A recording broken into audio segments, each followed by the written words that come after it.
These are gonna be some of the most challenging days since we moved to the side of the mountain here in Panama. And that's because we're gonna be building the Great Wall of Panama. So a few days ago, we completely ran out of water. And that's a pretty big deal for us because we are off grid. So we need to make sure that that never, ever happens again. Yeah, we're building the Great Wall of Panama. You coming? Okay, I'm in. You got it. By the way, you guys, Rodrigo's back. The jungle boy is back in the jungle, baby. Back in the jungle, baby. Somehow he went to Germany, and I thought he was gonna get hooked on the sausages and beer. No, you can't change the jungle for that. Come on, the snowman didn't like, you know? I love that, but I was missing my jungle. Missing the monkeys. And I was missing you, bro. I'm happy to have you back. I'm not gonna let you. You're hugging me like so tightly right now. This is like... I want in on it. 40 kilos. The reason we know this is going to be so brutal is we've already been doing this for 24 hours. We started this build yesterday, and it went a little something like this. Today we're working on pouring the footer in our jungle for our water dam. This dam is going to be incredibly effective for us because not only is it going to allow us to pull up water, to pull water out of to drink, we're probably also going to use it as a swimming pool. And we're also going to be able to hook up a water turbine to this. That's going to be able to generate electricity. Now we're gonna go ahead and make the rebar for what's gonna be the footer. So this is gonna go on the bottom of there, which we're then gonna fill with concrete and then start stacking blocks on top of that. Okay, the good news is we have plenty of water. We're getting dirty today. These days are my favorite kind of days because these are the days that we're gonna get in the mud, we're gonna pour some concrete, and we're gonna make a massive improvement on our life. We're gonna have so much water. Honey, we're gonna have a pool by the time we're all done. We're going swimming in this thing. At some point, we're going swimming in this thing. This is hands down the hardest thing I've ever done. We have this piece of aluminum here that we're mixing all the concrete on. Enrique's in the ditch over here. He's just shoveling water up because while concrete can cure underwater, you can't see it. All right, it's cinder block time. This is the hardest part, is just moving everything down there. Es en serio ahora. No tienes ropas. Enrique is putting the very last block in. I look like a crazy person. I feel like a crazy person. My body's torched. I've just been rolling around in clay and mud all day. I know it might not look like much, but I'm so proud of this footer. This is so hard and so much work. I'm ending this day feeling good, feeling happy with our accomplishment, feeling so relieved that we were able to get this footer done, and to know that we're just one brick wall away from having an incredible water pool that we can pull water from for years to come. What happened? Huh? Is it working? Oh, wow. It's gonna work. This is a lot of water. Dude, everything is totally flooded. It all filled up. Oh, yeah, down there too, huh? It's a good thing because we know that the pool is gonna work, but... What are you talking about, pool? Honey, this is what we've been calling this thing for the last few days now. We're building a pool with the Great Wall of Panama, of Lola's farm. We're gonna have a pool on Lola's farm. Honey, we're not going swimming in this thing. Why not? What do you guys think? Can you swim in the water that you're gonna drink? You put all this stuff on your body, you know, like all this face makeup, that's all gonna go in our drinking water. It's all organic, honey.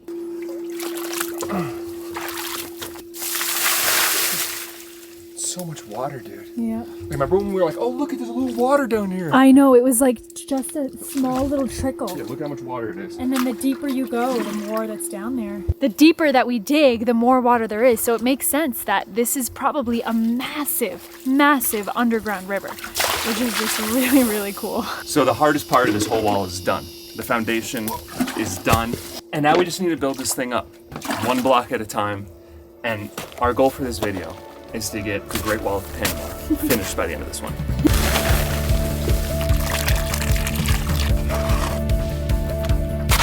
Good. Sweetie, you know what this is reminding me of? Yeah? You know those guys on YouTube that have like millions of subscribers and they're just in the middle of nowhere.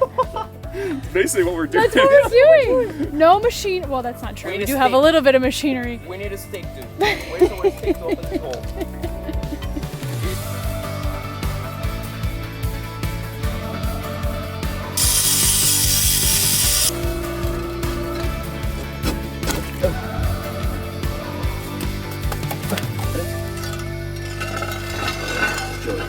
So Jord and Rod are going ahead. They're laying the blocks down. Jord's cutting them and Rod is leveling them out. And I am actually having to go in here and every like 5 to 10 minutes take all of this water out because we don't want this hitting the mortar yet before the mortar dries.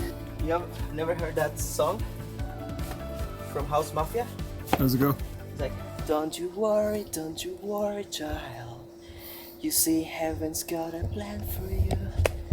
You don't know that one? Come on, bro. We may not be fast, but this thing is definitely gonna be strong. 2 rows are down, going on to the 3rd row. This one's way easier because these are just all complete blocks. I never really noticed much of a difference. I don't know what this is, but the rain's coming in. This is supposed to be the dry season, but you can also just see down at the creek that the water level's pretty high and the water flow's really high, and yeah, it's not supposed to be that high.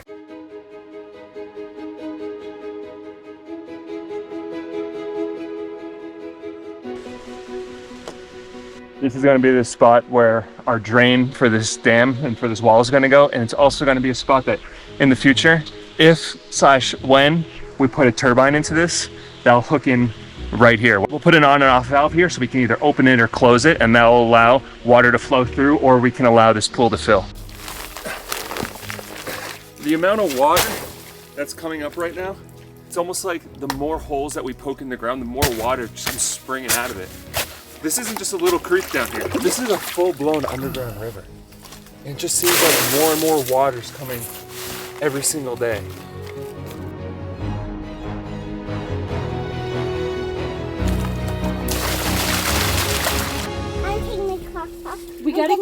We gotta keep the Crocs on just because there might be some sharp stuff on the bottom.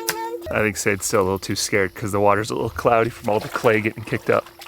But She's been eyeing this thing for days. I'm like, go swimming in the pool? Go swimming in the pool?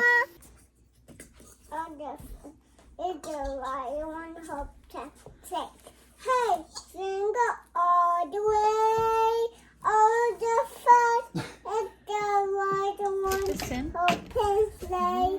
Hey! Well, we are officially into mid-January, so I figured it's probably about time we take our tree down. I've just been loving it so much. And I'm actually kind of sad because this was one of the first trees that we planted on Lola's farm. I had to at least give it a try to just stick it back in the ground, see what happens. Maybe, just maybe it'll grow some roots and it'll come back, baby. It might come back, and then maybe we can use it again for next year.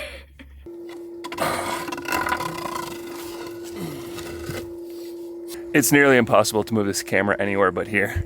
If you look, everything's just underwater, or it's like concrete or a mountainside. So you guys are just gonna be living right in this spot for a little while.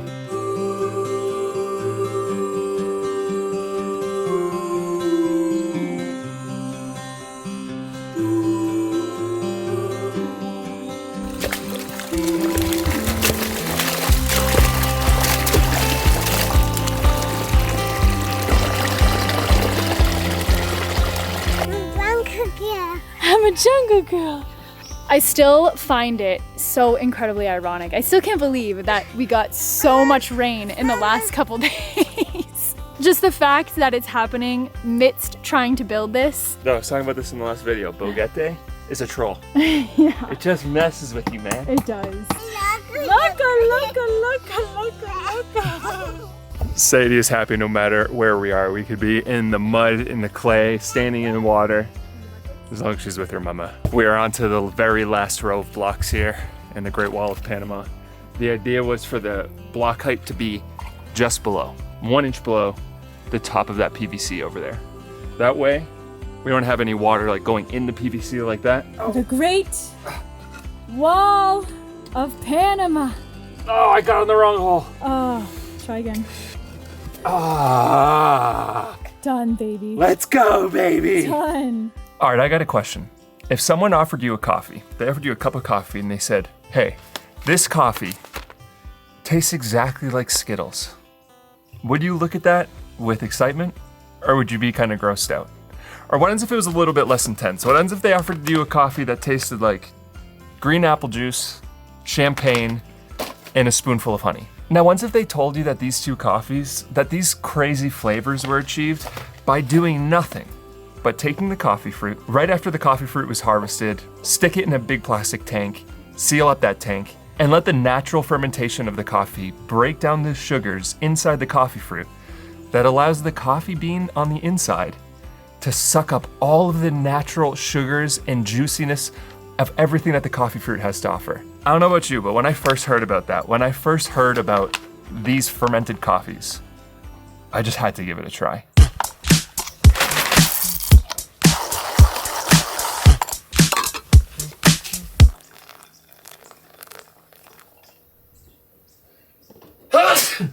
The problem is fermented coffees like this, it's really hard to produce and it takes a lot of time and a lot of effort. So there's just not that much of it. So we bought everything that they had, and we bought it with the intention of one thing, and that was to share with you guys a coffee and an experience unlike you've ever had before. I promise.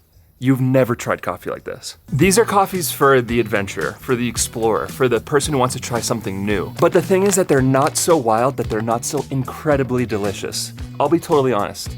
These are my two favorite coffees of the whole year. So we just put two brand new coffees up on our website for sale. The first one is called Tropical Punch. I really want to call this one Skittles, but I didn't want to get sued for copyright infringement or anything like that. This one tastes like Tropical Punch, like kiwi, dragon fruit, super sweet, super juicy. And the second coffee up for sale is called Honey Crisp. This one's a little bit more approachable. It's not as funky and crazy and wild. It's more elegant. Tastes like champagne and green apple. And it's something that I'm so excited to share with all the coffee lovers out there. So if you guys want to give these coffees a try, they're up on our website. I'm interested to see what you guys like more. And I'm so interested to get some feedback from you guys if you guys love these coffees as much as I do, because I am in love with them. But just to let you guys know, there's only a few hundred bags available of each. We usually sell out of coffees like this within the first 24 hours. So grab a bag while you can. I'll put the link in the top of the description below. Yep. Myself. Yeah, you're doing it by yourself. Myself. You are.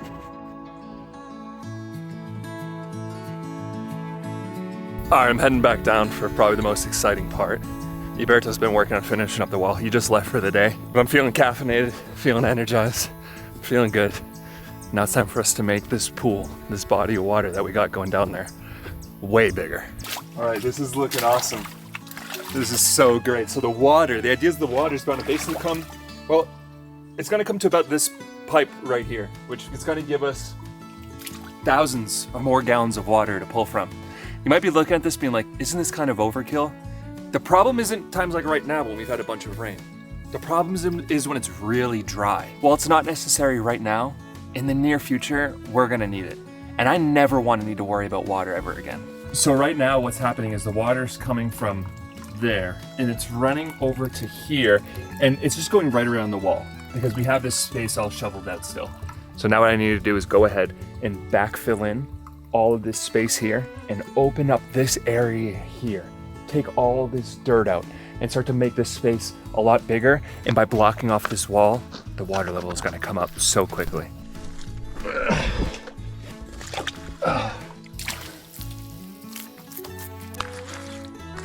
This is a pretty cool moment right here. The water's being dammed up and the water level's risen so much that it's starting to come out of this first water valve. So now what I'm gonna do is I'm just gonna close this up and just let the water keep building up here and see if it gets all the way up. Well, that does it for the Great Wall of Panama, for now at least. And I don't wanna do anything else to this until we see this whole pool fill up.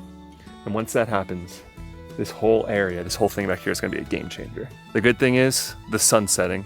The bad thing is now that we have a pool of water here, this thing's loaded with mosquitoes. And in Panama, dengue and yellow fever are a real thing. So I'm gonna get out of here now. I'm gonna call it a day. I think it's time to go have a little fun.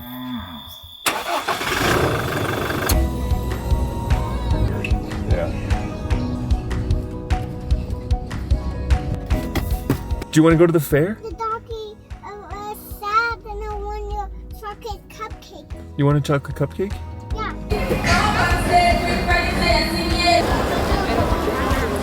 This is absolutely wild. I have never seen so many people in one place here in Panama. There's gotta be tens of thousands of tourists just in this town, just in this vicinity of this small little mountain town. It's crazy that this is our little town of 5,000 people up in the mountains, and there's probably more people. Got you, sucker! You're not Jordan! Hey! We're in bumper cars! Oh my god! I got no seatbelt on! Gotta get you! What a party this is. This goes on for 2 weeks straight. All morning, late into the night. You guys know how to party here, it's crazy.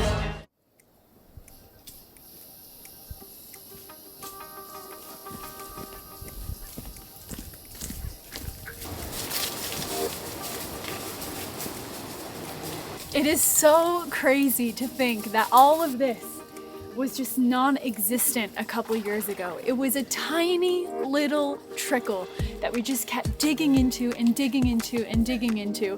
And now we have like an actual swimming hole. And the best part is we have endless water here now on Lola's farm.